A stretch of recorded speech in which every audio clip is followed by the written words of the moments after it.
ఈమె ఒక మంచి కార్యము చేస్తుంది. వీరంటున్నారు, ఎందుకింత నష్టమేలా, ఎందుకు ఈ నష్టం చేస్తున్నారు? అవును, ఈ స్త్రీ నా విషయమై ఒక మంచి కార్యం చేస్తుంది, ఈమె జోలికి పోకుడి. ఈమెను ఎలా తొందర పెడుచున్నారు? నీ జీవితంలో నేను తొందర పెడుచున్నారా? మరి నష్టం అంటున్నారా?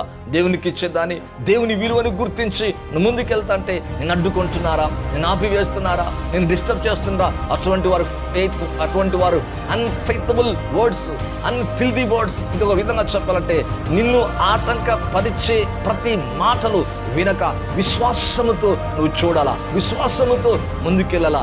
నీ కొరకు నా కొరకు కాదు బ్రతికేది. బైబిల్ అంటుంది, తన కొరకు తాను బ్రతకట్లేదు, తన కొరకు తాను దాచిపెట్టుకోవట్లేదు, తన కొరకు ఇల్లు కట్టుకుంటలేదు పిల్లరా. తన కొరకు ఇంత మోస్ట్ వాల్యుబుల్ అయిన దీన్ని తీసుకొచ్చి ఆయన తల మీద పోసిందంట. ఆయన దేహమును అభిషేకిస్తుందంట. ఆయన భూస్థాపన నిమిత్తం ముందుగానే అభిషేకిస్తుంది. ఎంత చక్కటి మాట! ఈమె నా ఎడల మంచి కార్యము చేసింది.